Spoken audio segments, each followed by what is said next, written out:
Notice in verse 36 he says he is going to give you the interpretation. Notice, this is the dream, and we will tell the interpretation thereof before the king.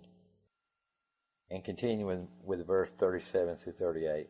Thou, O king, art a king of kings, for God of heaven hath given thee a kingdom, power, and strength, and glory.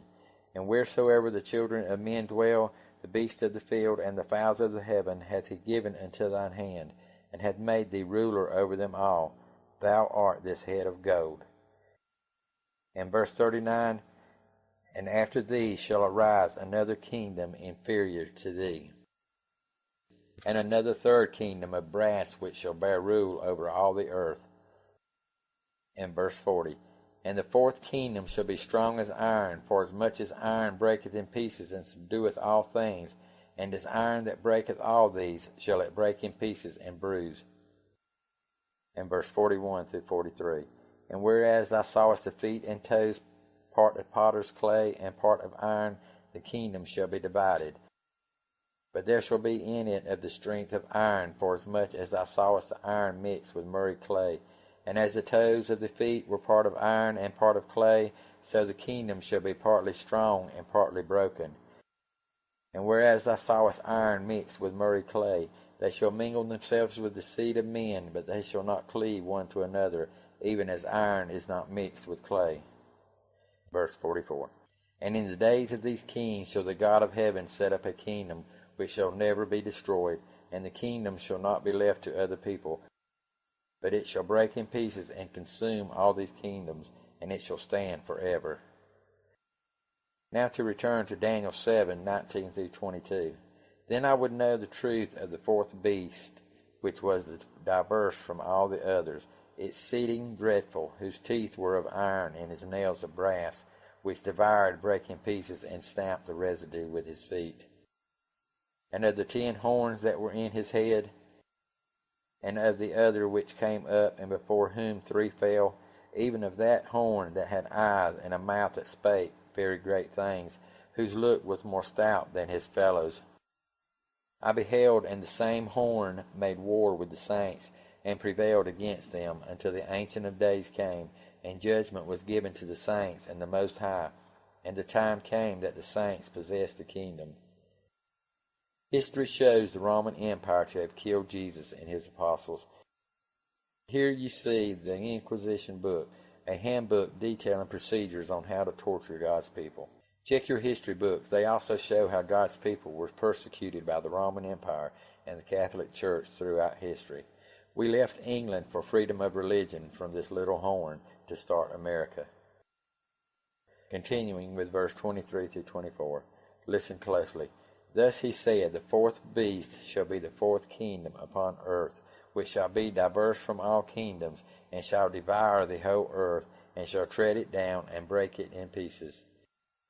And the 10 horns out of this kingdom are the 10 kings that shall arise, and another shall arise after them, and he shall be diverse from the first, and he shall subdue 3 kings. History shows the first 3 kingdoms to be rooted up by the command of the Pope. Verse 25. And he shall speak great words against the Most High, and shall wear out the saints of the Most High, and think to change times and laws. And they shall be given into his hand until a time and times, and the dividing of time. The beast did think to change times, as verse 25 says. Because of the beast, the fourth kingdom on earth, the Roman Empire, we use the Roman calendar instead of God's calendar, in which each month begins with a new moon. Because of the beast, we start the day at midnight instead of at sunset. Because of the beast, this fourth kingdom, the Roman Empire, the world keeps Sunday as the Sabbath instead of the 7th day Saturday, as God said to do. Because of the beast, the Roman Empire, the world keeps the Roman holy days as Christmas, Easter, the Roman New Year, Valentine's Day, Halloween, and birthdays, instead of God's holy days as the Passover, the days of unleavened bread, the Pentecost, the Feast of Trumpets, the Feast of Tabernacles, the Day of Atonement, and the last great day.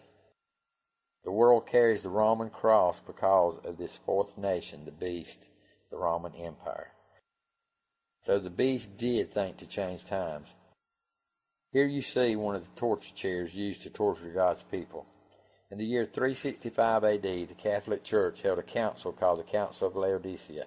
At this council, they outlawed the keeping of the Sabbath and instead commanded people to keep Sunday as the Lord's day. The canon reads, section 29, Christians must not Judaize by resting on the Sabbath, but must work on that day, and if they can resting, then as Christians, but if any shall be found Judaizers, let them be anathema from Christ. This was a death sentence commanded by the Pope and enforced by the Roman Empire. Sunday was already being kept by most of the world from the days of Babylon as the sun god's day. That's why it is called Sunday. The people caught keeping the true Sabbath from Friday at sunset until Saturday at sunset was put to death and tortured in the cruelest way. People were put in the arena of the Roman Colosseum to fight lions and other wild animals or Roman warriors. They were also put in the iron bull and cooked. These are just a couple of the ways used to torture God's people. The beast is also mentioned in Revelations chapter 13 and 17.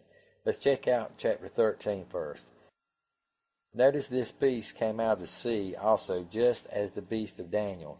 It also has 7 heads and 10 horns, and it also has the lion, leopard, and bear.